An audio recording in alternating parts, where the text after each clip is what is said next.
Salajane uurimine, šokeeriv kahtlusalune ja hetk, mil võrk tema ümber koomale tõmbus.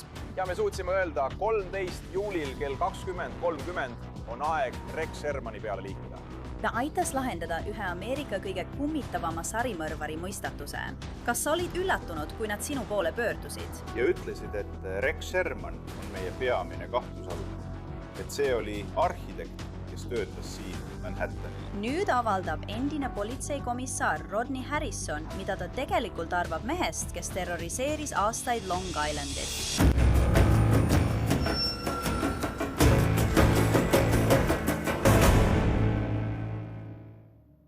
Enne kui me sukeldume sellesse uskumatult õõvastavasse Gilgo Beachi sarimõrvade juhtumisse, tahan ma teile rääkida ühest rakendusest, mida ma olen kasutanud ja mis mulle väga meeldib. Selle nimi on Upside. Ja Upside annab sulle raha tagasi igapäevaste ostude pealt, nagu kütus, toidukaubad ja kaasaostetav toit. Siin on, mida sa pead tegema. Laadi Upside tasuta alla. Sa valid pakkumise ühes nende enam kui 100 000 asukohast ja maksad nagu tavaliselt krediitkaardiga. Seejärel kinnitad ostu ja voila, saad raha tagasi. Näiteks, kui mul on vaja kütust osta või tahan ühel õhtul toitu kaasa tellida, otsin ma kõigepealt Upside'i pakkumisi. Pärast seda, kui olen raha kulutanud, ilmub see summa minu rakendusse ja siis saan selle otse oma pangakontole kanda. Upside'i sagedased kasutajad teenivad aastas keskmiselt $254 tagasi, mis on hämmastav. Raha tagasi saamise alustamiseks klõpsa kirjelduses oleval lingil või skaneeri ekraanil olevat QR-koodi ning kasuta meie sooduskoodi CrimeFix, et saada oma esimese kütusepaagi iga galloni pealt lisaks veel 25 senti boonust. Mina olen Anjanet Levi ja see on CrimeFixi erisaade, mis tuleb teieni Manhattan Midtownist. Seisan Fifth Avenue ja East 36 Streeti nurgal. See on piirkond, kus Rex Sherman, Gilgo Beachi sarimõrvar, võeti peaaegu 3 aastat tagasi nende õõvastavate mõrvade eest vahi alla. Ta alustas tapmist 1993. aastal, kui ta oli 29-aastane. Nüüd on ta 57 või 58 aastat vana. Ta arvas ilmselt, et on siiani pääsenud karistuseta. Ja et meie tulime ootamatult, võtsime ta tema kontorist kinni, püüdsime ta kinni, vaid mõne meetri kaugusel, kui ta oli kodu poole teel. See üllatas teda ilmselt, arvan ma. Endine Suffolki maakonna politseikomissar Rodney Harrison aitas luua Gilgo ranna töörühma, mis viis selleni, et Rex Sherman tuvastati mõrvade peamiseks kahtlusaluseks. See oli 13 juuli 2023, kui Sherman lahkus töölt nagu tavaliselt. Ta kõndis mööda 5. Avenue'd 36. tänava lähedal, kui korrakaitsjad sekkusid. Nüüd, peaaegu 3 aastat hiljem, on Sherman tunnistanud end süüdi 7 naise mõrvades. Esimene oli Sandra Castilla 1993.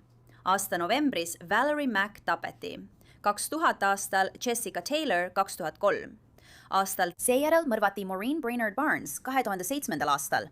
2 aastat hiljem, 2009. aastal, kadus Melissa Bartholomew.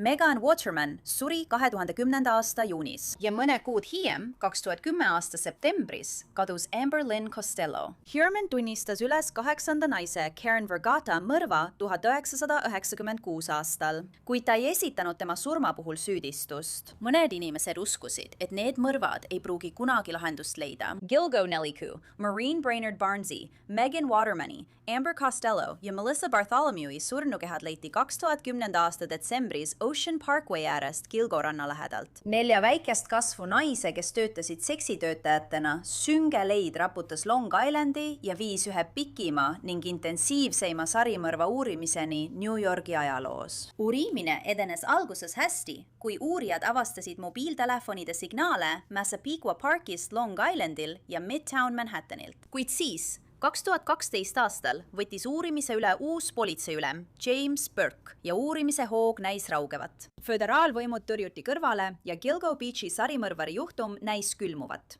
Seejärel nimetati Rodney Harrison 2020 aasta lõpus Suffolk County politseikomissariks. Samal ajal võitis Ray Tierney Suffolk County prokuröri valimised ja järgmisel aastal loodi Gilgo Beachi töörühm. Nii et kui ma pöördusin FBI poole, siis meil olid mõned mured. Ja ma ütlesin, kuule, me paneme selle töörühma käima. Prokuratuuri kontor töötab meiega koos. Osariigi politsei töötab meiega koos. Me tahaksime näha, kas te saaksite aidata. Ja ma saan aru, et varem võis olla mõningaid pettumusi.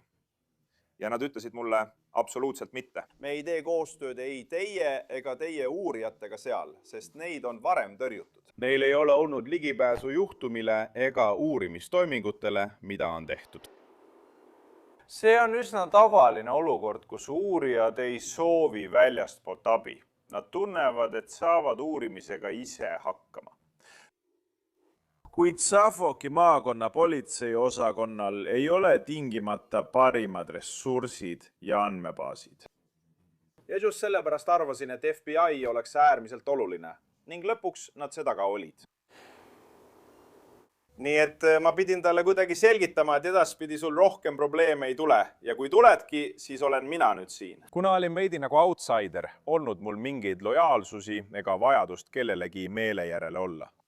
Teine probleem, mida ma ette nägin, oli see, et kui FBI peaks sisenema kontorisse, kus Suffolki maakonna uurijad olid, siis tõenäoliselt tunneksid seal teatavat pinget, kui nad peaksid sinna reageerima. Nii et strateegia oli järgmine. Luua kontoor, kus nad saavad olla eraldi ja omaette. Võta paar uurijat Suffolki maakonna mõrvaosakonnast. võta mõned inimesed osariigi politseist. Nad andsid ühe naisuurija, kes oli erakordne. FBI, samuti šerifibüroo, kõik töötasid ühe katuse all, ühes kontoris. Panid käed ja pead kokku. Vabandust. Et põhjalikult uurida, milliseid vigu tehti uurimise varasemates etappides ja mida peame edaspidi tegema. Gilgo Beachi mõrvade lahendamise töö sai uue hoo. Oli olemas olulisi mobiiltelefoni tõendeid ja tunnistaja kirjeldus Amber Costello toakaaslaselt, kes ütles, et üks tema klientidest sõitis rohelise Chevy Avalanche'iga. Ja roheline Avalanche aitas selle juhtumi täielikult lahendada. Roheline Avalanche, Ann Me Baz, kontrollige Massapequa Parki, otsides kedagi, kellel oli roheline Avalanche. Sest üks Amber Costello toakaaslastest ütles, et üks Amber Costello klientidest sõitis rohelise Avalanche'iga. Selle info põhjal Massapequa Parki piirkonnas rohelisi Avalanche'i otsida. Oli uurimise pöördepunkt. Ja ta nägi välja nagu mäekoll.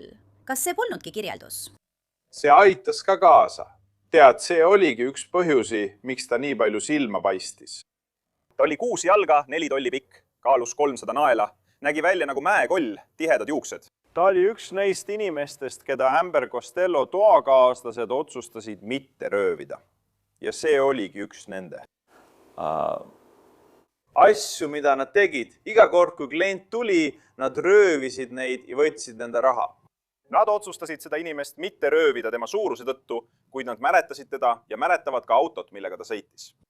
Roheliste Avalanche'ide otsing Massapequa Parkis viis ühe nime juurde, Rex Heuermann, arhitekt, kes elas seal ja töötas Manhattanil. Kuid tööd oli veel palju teha. Uurimine näitas, et Rex Heuermannile meeldis külastada seksitöötajaid ja mõnikord saatis ta neile selfisid. Ja ta tegi seda sageli ettemakstud kõnekaartidega telefonide abil. Tead kõik, alates interneti otsingutest kuni kõnekaartidega telefonide hankimiseni. Ja tema teatud Internetirakendused seksitöötajatega suhtlemiseks ja mõned muud asjad, mis meid tõesti häirisid. et näidata, et ta oli seotud seksitöötajatega. Ja tema üks kohtumine Amber Costelloga ei olnud ainus kord, kui ta selle tegevusega tegeles. See näitas tõesti, et see inimene elab, kuidas ma ütlen, hälbivat eluviisi. Ja siis oli veel DNA-tõend, proov Heuermanni DNA-st, mis koguti pitsakoorest, mille ta oli prügikasti visanud. Minu suurim probleem DNA tulemuste saamisega oli see, et see võttis väga kaua aega. Ja kui me saime pitsakoore kätte ja saatsime selle laborisse Pennsylvaniasse, tahtsime olla kindel. Ja see on taaskord selline NYPD juhtkonna asi. Me tahtsime, et nad annaksid teada, et see juhtum ei ole lihtsalt tavaline juhtum. See on üle 10 aasta vana sarimõrvari juhtum ja me vajame tulemusi kohe. Kas te saaksite selle palun oma juhtumite nimekirjas esikohale panna? ja ma ei ole kindel, mis arusaamatus juhtus või tekkis, aga see ei saanud prioriteediks. ja ma helistasin pidevalt, et teada saada, miks nii kaua aega võtab, aga neil polnud vastuseid. ja see ajas mind nii närvi, et ma kaasasin oma asetäitja politseikomissaari Anthony Carteri. Sõida sinna kohale, istu teadlastega maha ja selgita neile, kuulge, kuulake. Ma ei tea, kas te teate, mis selle juhtumiga toimub, aga me vajame tulemusi võimalikult kiiresti. Ja kahjuks nad ei teadnud seda alguses. Aga kui me nendega maha istusime, happesid nad kohe tegutsema ja me saime tulemused kiiresti kätte. Kui DNA kattus ohvritelt leitud juuksekarvadega, oli aeg Rex Heuermanni süüdistada ning politsei liikus arreteerimiseks välja 13. juulil 2023. Nii et ta lihtsalt kõndis mööda Fifth Avenue'd nagu iga teinegi New Yorgi elanik. Tuleb töölt välja. Te otsustate, et see on turvaküsimus, seega liigute tema juurde tänaval, sest ei tea, mis võiks juhtuda, kui teda kontoris kinni peate. Ma mõtlen, tal võiks seal olla relv. Teised inimesed võiksid sattuda ohtu, eks? Üks minu muredest, olles olnud korrakaitses 30 aastat ja teades, et kellelgi on registreeritud 97 tol ajal, 97 registreeritud relva tema nimele.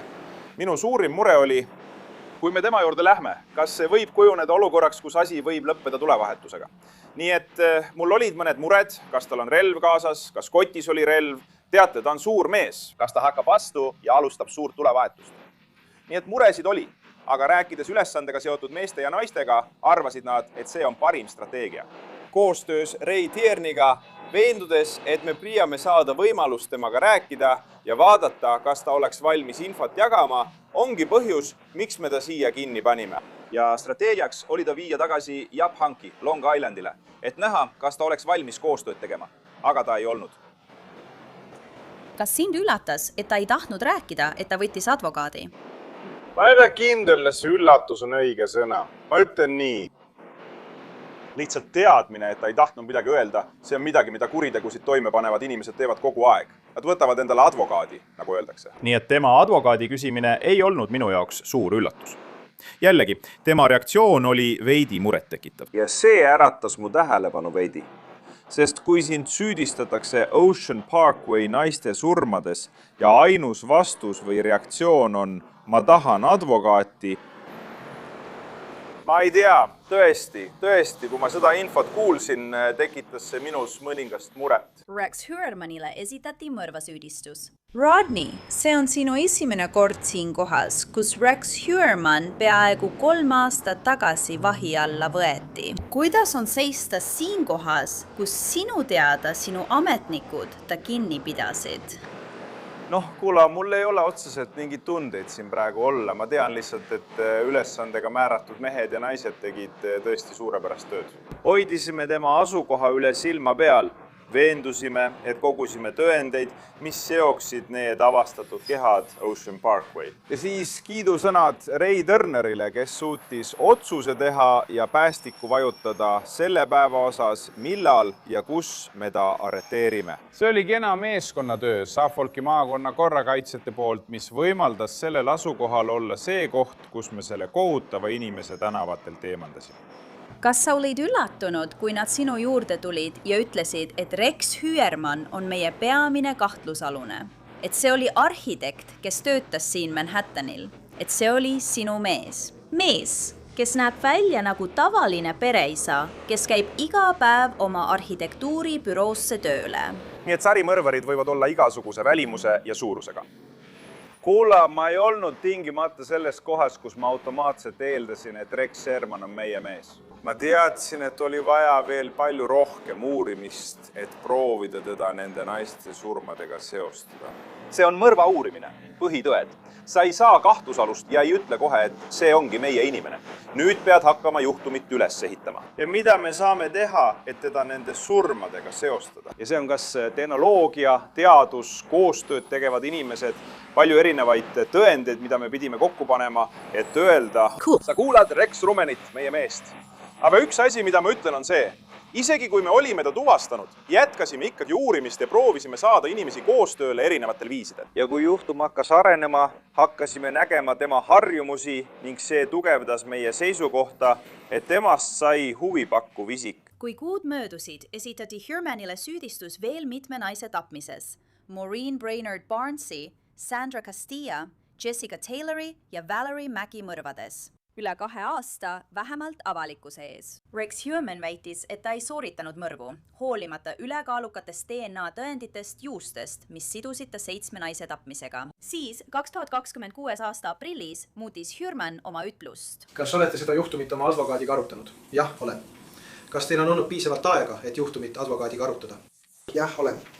Pärast arutelusid oma advokaadiga tunnete, et teie huvides on end süüdi tunnistada, mitte kohtuprotsessile minna. Jah, teie aukohus. Ohvrite pered pääsesid kohtuprotsessist ja ei pidanud kuulma õõvastavaid üksikasju sellest, mis juhtus nende emade, tütarde ja õdedega. Ja mina olen Megan Watermani tütar ning tema, minu tädi ja kogu meie pere nimel. Kodus me tõesti aksepteerime seda ning oleme väga tänulikud kõige eest, mida nad meie heaks on teinud. Täna on see pikk ja valus teekond toonud meid sellesse hetke. Meie missioon, meie lubadus Moreenile on lõpuks viinud vastutusele võtmiseni. Melissa, Megani, Barry, Jessica, Valerie, Sandra ja Kareeni perekondadele. Ma seisan teie kõrval sügava armastuse ja mõistmisega. Keegi ei peaks kunagi seda teed käima. Ometi oleme me kõik siin, ühendatud kaotuse, jõu ja meie lähedaste murdmatu sidemega. Mõned neist on loonud sideme, mis on ainulaadne selles mõttes, et see ei tekkinud varasemast sõprusest ega veresugulusest. See tekkis siis, kui püüdsime kokku korjata oma maailma killud, mis olid tragöödias purunenud. Ja ma olen selle eest nii tänulik. Kõigile peredele, kes ikka veel otsivad, ootavad ja hoiavad kinni, palun ärge kaotage lootust. Isegi kui see tundub võimatu, isegi kui aastad mööduvad ja vaikus muutub raskeks, jätkake. Teie lähedased on olulised. Nad ei ole unustatud. Ja ühel päeval võivad vastused tulla. Lõpuks Moreenile. Lubadus, mille ma sulle nii ammu andsin, on lihtne. Vabandust. Ma ei lõpetaks kunagi sinu eest õigluse otsimist. Ükskõik kui palju aastaid, tagasilööke või kõike on korras, hetki ka ei tuleks. Vastamata küsimus. Ma kandsin sind endaga kaasas ja ma pidasin seda lubadust. Ja täna on see tehtud. Õiglus on lõpuks sinuni jõudnud. Sinu häält ei vaigistatud kunagi. Sinu lugu ei unustatud kunagi. Ja sinu elu tähendab alati rohkem kui tragöödia, mis selle võttis. See hetk ei ole lõpp, vaid meeldetuletus, et armastus kestab, tõde võidab ja lootus ei kustu kunagi. Sest isegi kõige pimedamatel hetkedel leiab õiglus oma tee. Ringkonnaprokurör Ray Tierney vihjas, et on olemas veelgi rohkem tõendeid, millest avalikkus varem ei teadnud. Sellest osakonnast leidsime kuriteo paigalt, kus Megan Waterman tapeti Bounty paberrätiku. Nad töötasid selle läbi ja võrdasid seda sama Bounty paberrätikuga, mille leidsime süüdistatava kodust. Need kattusid ja me väitsime, et see oli mälestuseseme, mille süüdistatav alles hoidis. See oli oluline tõend. Oleks olnud võtmetõend. Meil on nüüd paar päeva jäänud karistuse määramiseni. Aga mis on sinu mõtted ja tunded? Ma mõtlen, sa olid nii oluline osa selle töörühma kokkutoomisel ja lõpuks selle juhtumi lahendamisel. Kuula, ma olen ohvrite eestkõneleja. Meil on ellu jäänud. Kaasatud on ka pereliikmed, kes kahjuks pidid nii palju aastaid vastusteta olema. Lihtsalt see, et saame neile mingilgi määral pakkuda rahu ja lohutust, teades, et inimene, kes võttis neid lähedase, ei näe enam kunagi päevavalgust. On natuke rõõmu teadmisest, et mul oli roll selle inimese vanglasse saatmisel ja loodetavasti jääb ta tänavatel teemale kogu oma ülejäänud elu. Kas sa arvad, et ta on toime pannud rohkem mõrvu kui nende eest, millele ta süüdi tunnistab? Ma usun, et Rex Huermani suhtes tuleks uurimist jätkata. Ma tean, et tema DNA jõuab lõpuks koodissüsteemi ja loodetavasti... Kui töörühm on endiselt töös. Nad võivad olla võimelised tuvastama teisi surnukehi, mida pole veel tuvastatud või avastatud. ning suunama uurimise Rex Heuermanni poole. nii et kuulake, ma ei hakka siin istuma ja spekuleerima ega ütlema, et on veel rohkem ohvreid seotud. Aga mul on hea meel näha, et uurimist jätkatakse, et selgitada välja, kas Rex Heuermanniga on seotud veel ohvreid või mitte. Rodney Harrison on kirjutanud raamatu oma karjäärist ja Kilgoranna mõrvadest. See kannab pealkirja Komissar, tänavapolitseinikust NYPD tippametnikuks ja sisemine lugu Kilgoranna sarimõrvari jälitamisest. Ja kolmapäeval 17. juunil mõistetakse Rex Heuermann ametlikult süüdi nende 7 õõvastava mõrva eest. Talle määratakse mitu järjestikust eluaegset vanglakaristust. Nagu ma mainisin, on ta tunnistanud üles ka 80 mõrva, Karen Vergata mõrva. Law and Crime tüüb teieni sellest täieliku kajastuse. Veel kord, mina olen Anjanet Levi siin Manhattanil. Suur tänu, et vaatasite seda Crime Fixi episoodi. Kohtume siin jälle järgmisel korral.